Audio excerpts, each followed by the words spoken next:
the way that they have worked together on this, and I absolutely agree with him that international cooperation is the way that we as the international community will fight this. As the Prime Minister said at the Coronavirus Global Response International Pledging Conference that he co-hosted in May, the race for a vaccine is not a competition between countries, but the most urgent shared endeavour of our lifetime. And if the attitudes that we bring into fighting this disease can be more broadly applied, I think the world would be indeed a better place. Go across to Steve McCabe in Birmingham. Steve McCabe. Thank you, Mr. Speaker. And can I thank the Minister for his comments? Will he join with me in welcoming the news that Israel has approved a $230 million advance payment to the Palestinian Authority, alongside coronavirus test kits, intensive care beds, ventilators, drugs, and protective equipment? Isn't that exactly the kind of behaviour we should welcome and encourage? Minister.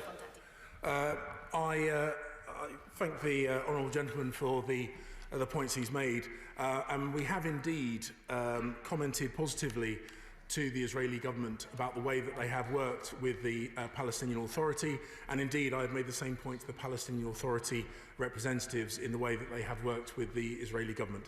It does indeed show a pattern of cooperation which should be replicated, and indeed I hope is a step towards building trust that will enable a sustainable, peaceful solution to the situation in Israel and the Palestinian Authority. Speed up the answers, Minister, please. We now go across and welcome Wayne David in his new position. Wayne David. Thank you, Mr. Speaker.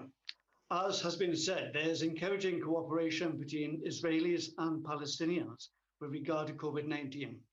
I'm sure the Minister would agree with me that this highlights how wrong it is of a new Israeli government to pursue a policy of illegal annexation of large parts of the West Bank.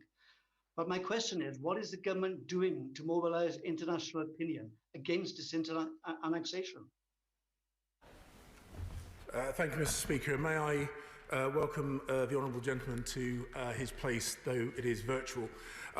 The UK government has expressed both publicly and indeed to the government of Israel its concerns about reports of annexation, which we have consistently said we oppose and could be detrimental to the chances of a peaceful, sustainable two-state solution, which is something that I think we should all be working towards. We go across to Tommy Shepherd, Minister. We've got, substantive Tommy Shepherd. Thank you, Mr. Speaker. And with your permission, I will answer questions 20 and 21 together. The UK is deeply concerned about the reports that the new Israeli government coalition has reached an agreement that may pave the way for annexation of parts of the West Bank. Any unilateral move towards annexation of parts of the West Bank by Israel would be damaging to efforts to restart the peace process, contradictory to international law, and might make the chances of a sustainable two-state solution harder. We recently made clear our concerns at the UN Security Council remote meeting to the Middle East peace process on the 23rd of April. We have Tommy Shepherd, audio only. We go up to Tommy Shepherd. Thank you, Mr. Speaker. I appreciate the Minister's concern, but can I ask him, does he believe that the proposed annexation by Israel of the Palestinian territories would be illegal under international law? And if he does believe that, does he think the United Kingdom government's response should be the same as it would be with other countries guilty of illegal annexation, such as Russia? Minister. Our long-standing position is that such a move would be contrary to international law. We continue to have a constructive relationship both with the government of Israel and the Palestinian Authority, and we will continue to work towards a peaceful resolution that takes us to a sustainable two-state solution. That is our long-standing position and one that we continue to work towards. We now go over to Yorkshire with Clive Betts. Clive Betts. Thank you, Mr. Speaker. I'm pleased to hear the Minister is condemning any proposed annexation of territories in the West Bank by the Israeli government. But will he go further and accept that such an annexation would render any future Palestinian state unviable.